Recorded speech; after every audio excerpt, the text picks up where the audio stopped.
Pour un regard positif de l'Afrique, nous sommes situés au cœur de l'Afrique, la République démocratique du Congo, précisément à Kinshasa, Canaf 54. Merci de nous suivre. Je suis Trinidad Acha. Les réalités des femmes journalistes, voilà de quoi il est question aujourd'hui dans ce beau cadre d'Adonix Santerre. Je suis accompagnée de Christelle Kessongo. Bienvenue Christelle. Merci Trinidad et bonjour à nos téléspectateurs. C'est toujours un honneur de pouvoir échanger. Et surtout aujourd'hui, on parle de la femme journaliste. Et oui, les réalités des femmes journalistes. Notre invitée est donc une journaliste entrepreneur au nom de Fadi Lindo, à qui j'ai dit également bienvenue. Merci beaucoup Trinidad, merci Christelle. C'est un plaisir, c'est vraiment un plaisir pour moi de me retrouver ici sur votre plateau. Merci. Pourrons-nous savoir, Madame Fadi, qu'est-ce qui vous a poussé à devenir journaliste? Je crois que c'est depuis mon enfance. J'étais un tout petit peu accro à l'information. Ça paraissait un peu bizarre de trouver une gamine. J'avais à l'époque 6-7 ans puisque mon père était encore en vie. Et à chaque fois qu'il était devant la RTNC, j'étais là à côté de lui. Plus tard, quand j'ai eu mon bac, je ne dirais pas, je ne sais pas s'il faut dire que c'est mon handicap ou comment, mais il m'arrivait de fois de bégayer un tout petit peu. Alors, il y a un moment où ça m'a découragée, je me suis dit si je ne pouvais pas être en mesure de présenter un JT, au moins, je pouvais écrire. Et c'est comme ça que je me suis lancée dans les métiers. Vous avez un mentor depuis votre enfance? Oui. Depuis, ça a été Chantal Kanyembo, mais quand je me suis lancée dans la presse écrite, je dirais que Mike Nkebaï, aujourd'hui député provincial, et c'est lui en tout cas qui m'a accueilli et qui m'a appris l'écriture, puisque c'est même là chez lui que j'ai commencé. À l'époque, c'était les bi-hebdomadaires Congo News. Voilà. En tant que femme, avez-vous rencontré de difficultés au cours de votre formation? Oui. Déjà, je dirais que c'est depuis l'université, puisqu'on trouvait ça un peu absurde, une fille qui bégayait un tout petit peu et qui se retrouve dans le journalisme. Mais après, avec le temps, j'ai pu surmonter. Et dites-nous un peu, quels étaient les moments, depuis votre université bien sûr, jusqu'à aujourd'hui, vous êtes journaliste, quels sont les moments qui vous ont le plus marqué dans le journalisme? En tout cas, mes premières années, puisque c'était pas facile, j'étais encore toute jeune, j'avais à peine 20 ans. Je me retrouve dans une boîte, tout le monde était excellent. Et puis, je venais à peine de commencer et je n'avais pas de carnet d'adresse. Puisque j'avais la détermination et aussi, je ne sais pas si je dois dire que c'est les bons cœurs ou comment, mais je me suis quand même fait accompagner et ça m'a beaucoup marqué. Vous aviez eu à certains moments des difficultés pour accéder aux informations parce que, tenant compte de votre âge ou bien? Oui, il y a des informations que je ne pouvais pas traiter. Mais avec le temps, c'est tout à fait normal. Je n'étais qu'à mes débuts, je ne maîtrisais pas tout le rouage. Mais avec le temps, ça va. Pouvez-vous vous estimer aujourd'hui capable d'avoir votre propre chaîne? Capable, oui, s'il faut le dire, mais dans la faisabilité, je ne pense pas. Quand vous parlez de faisabilité, vous parlez des finances, vous parlez de... Finances, mais il faut aussi être prête. Mais ce n'est pas impossible, Beaucoup voudraient savoir les questions de rémunération de journalistes. Comment ça se passe? En fait, la rémunération dépend premièrement d'un média à un autre. C'est vrai qu'il y a plusieurs réalités dans ce monde, dans le monde, dans ces métiers. Bon, je dirais que les patrons des médias ont souvent cette difficulté-là, ou sinon ils évitent de fois à signer des contrats en bonne et due forme. Puisque vous savez, ils ont des limites et surtout que les gouvernements, l'État n'intervient pas en termes d'aide et puis aux avantages liés par rapport à ça et ce qui est même prévu dans la loi. Alors, on ne sait pas être trop dur avec eux, mais je pense que pour avoir des médias viables en termes de rémunération, il faudra aussi que l'économie de notre pays soit florissante. Mais il faudra aussi qu'il y ait des annonceurs et puis des gens qui viennent vers nous, en fait, qui nous sollicitent pour des publicités dans nos colonnes et puis sur nos antennes. Je crois que la situation pourra s'améliorer. Voilà. Bien que dans la plupart des cas, c'est compliqué, mais ces métiers, nous le faisons plus par passion. C'est tout ce que je peux. Et que dire de la nouvelle génération?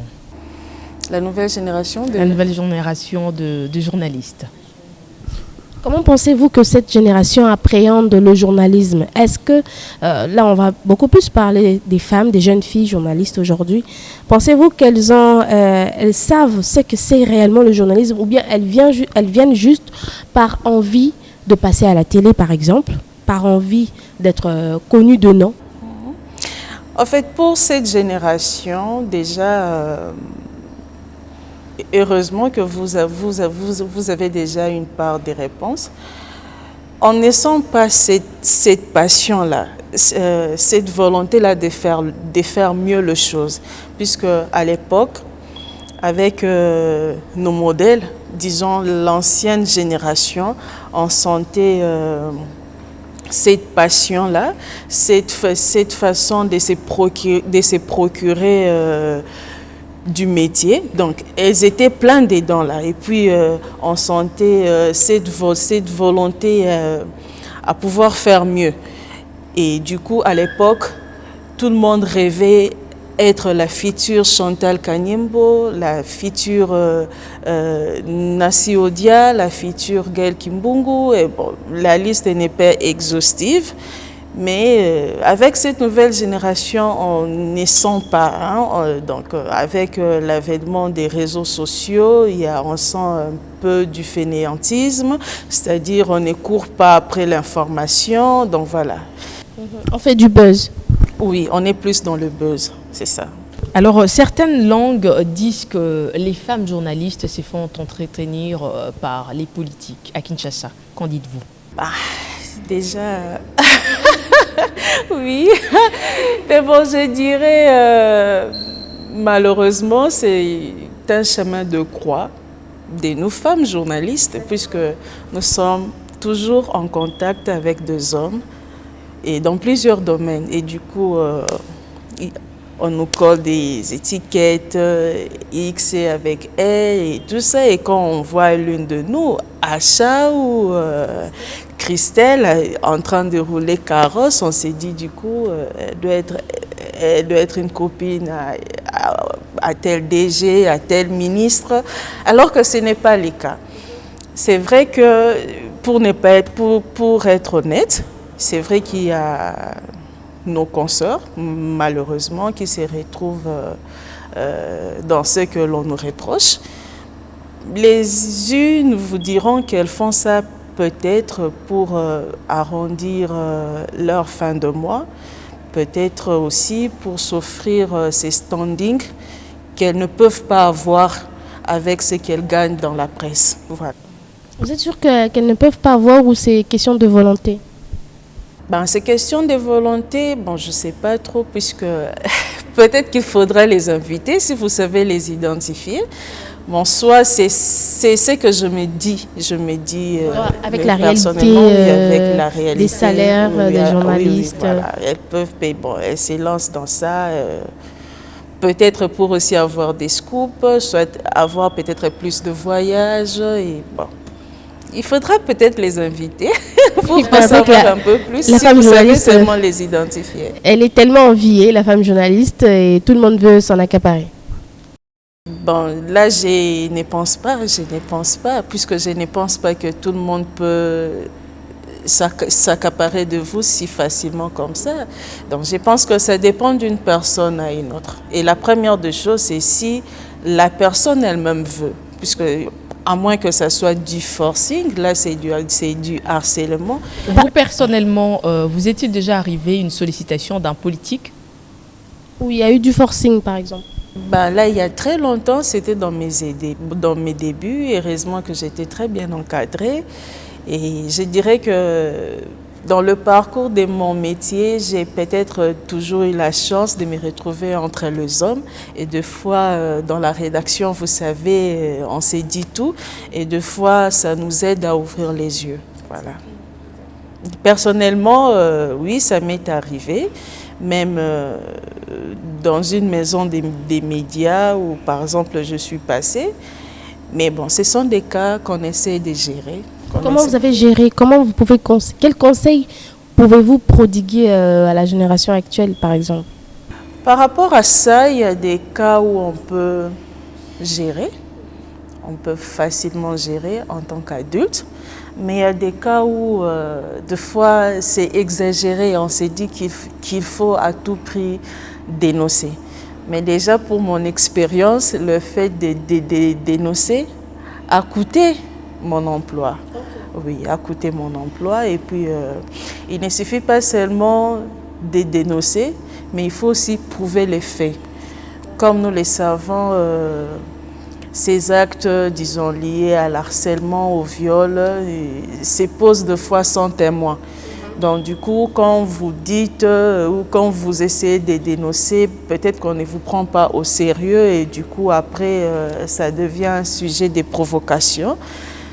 Mais ce n'est pas pour dire que j'ai décourage mes consoeurs ou mes futurs. Bon, je pense qu'il faut... il faut toujours hausser le ton quand ça ne va pas. Mais il faut aussi prendre le temps. Avoir de la sagesse. Avoir de la sagesse. Puisque après, ça risque de vous pourrir aussi. Et qu'est-ce que nous devons coûte que coûte conserver de l'ancienne génération? Qu'avez-vous remarqué? Comme je le disais, c'était d'abord l'amour du travail. Cette passion-là, cette volonté-là de bien faire les choses. Et je crois que c'est ce que nous pouvons hériter de nos grandes sœurs. Voilà, si je peux dire ça. D'ici 2030, avec peut-être plusieurs sensibilisations, informations, je vais dire aussi, on va dire, peut-être une remise à niveau pour certains autres journalistes, des conseils. D'ici 2030, est-ce que la femme journaliste pourra relever son secteur, pourra relever l'image de la journaliste et pourra atteindre un certain niveau jamais atteint auparavant? C'est juste question de volonté en tout cas.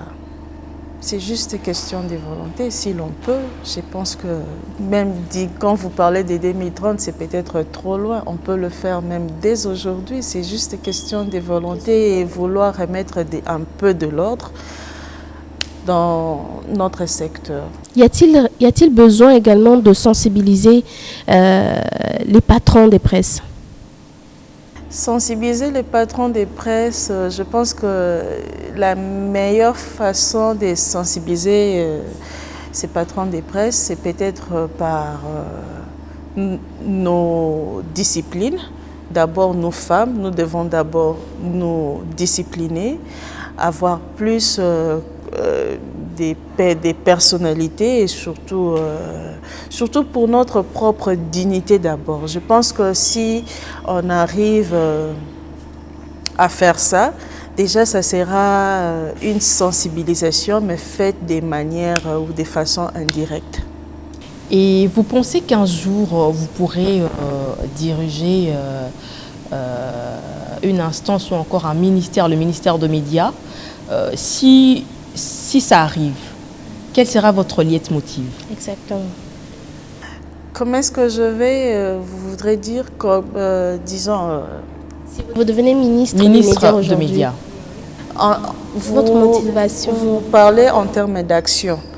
Premièrement, ça sera c'est l'assainissement de notre sphère médiatique, puisqu'on a laissé entrer un peu tout le monde et du coup, ce métier est en train de perdre oh oui, ça va sa valeur. Tout le monde est devenu journaliste, tout le monde s'improvise journaliste et du coup, ça réduit.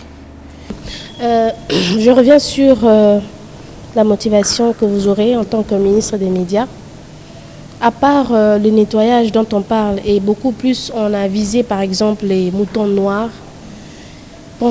Comment penserez-vous remonter ce secteur des médias? Parce que il existe également, je vais dire, une forme de déconsidération de la presse, non pas seulement due aux moutons noirs, mais aussi à la personnalité elle-même du journaliste.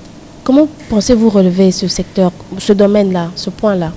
Mais par rapport déjà à la personnalité, c'est individuel. C'est-à-dire que vous-même, vous devrez savoir ce que vous faites et pourquoi est-ce que vous êtes là. Ce n'est pas au ministre de le faire. C'est vrai qu'il y a des fois,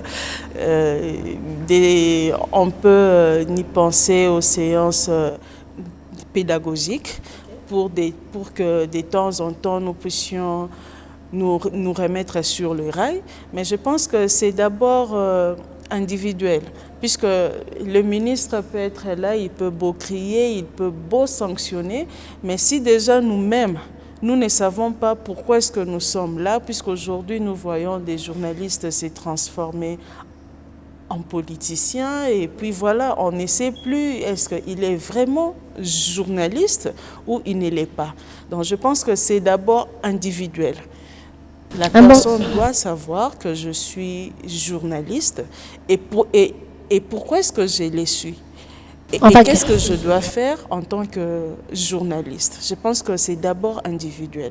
On va garder vos séances pédagogiques. Je pense que ce serait aussi important. Alors, plus d'une centaine de médias. Pensez-vous que cela en vaut la peine actuellement ou il va falloir vraiment réduire ce nombre? On atteint à peu près dans les 500. Bon, je ne dirais pas qu'il faudra réduire, puisque si elles sont viables et les personnels sont qualifiés, pourquoi est-ce qu'on doit... Mais je pense qu'il faudra plus marteler sur la qualité, la production aussi. On peut avoir 10 chaînes, mais qui ne produisent rien. Donc, quand je dis qu'ils ne produisent rien, je parle du contenu. Et on peut avoir 100 chaînes, mais qui ont du bon contenu. Je ne vois pas pourquoi est-ce qu'on doit réduire. Donc, je pense qu'il ne faudra pas tenir compte de la quantité, mais plutôt de la qualité. Quand vous voyez qu'il y a des chaînes ou des médias qui ne servent à rien, pourquoi les garder? Parlons toujours de qualité. S'il faille caractériser la femme journaliste congolaise, que direz-vous? Il y a des femmes il y a des femmes journalistes qu'on doit à tout prix respecter, puisqu'elles ont eu à apporter beaucoup de choses que peut-être peu d'hommes journalistes ont eu. Voilà. Elles sont nombreuses ou c'est la même scène qui revient? Le nombre des femmes est toujours réduit, que ce soit au Parlement, que ce soit dans le journalisme, au regard des hommes. Ces femmes-là que nous devrons respecter, elles sont nombreuses, d'après vous? L'important, ce n'est pas d'être nombreuses, mais si le peu, là, déjà, apporte un plus, je pense qu'il faudra, si déjà leur apport booste ou change les choses, ou bouge les lignes, allais-je dire, je pense qu'on devrait plutôt tenir compte du résultat que des nombres de personnes qui... Et les promouvoir. Et le promouvoir aussi. Réalité de femmes journalistes, voilà de quoi il était question avec Madame Fadi Lindo, journaliste congolaise à qui je remercie. Merci beaucoup, merci beaucoup.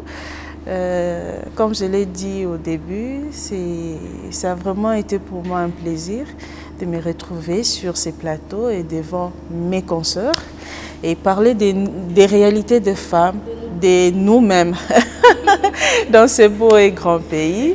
Et là, vous allez me permettre, j'ai fait rapidement un clin d'œil à ma rédaction, puisque si vous n'êtes pas au courant, je suis actuellement à opinioninfo.cd. Et là, je salue tous mes collègues des services et surtout mes salutations au DG Edmond Izuba.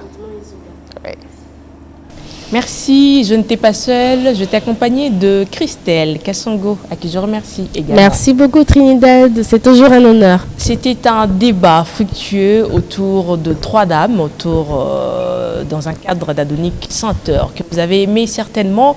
Nous sommes Canaf 54 TV, nous émettons à partir de Londres. Ah, qu'est-ce que je dis, je reprends.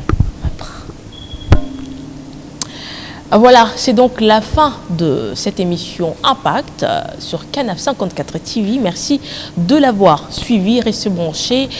Merci à nos chaînes partenaires. Merci à vous, téléspectateurs, de nous avoir suivis du début jusqu'à la fin. Canaf 54 est aussi sur YouTube, mais aussi sur Facebook.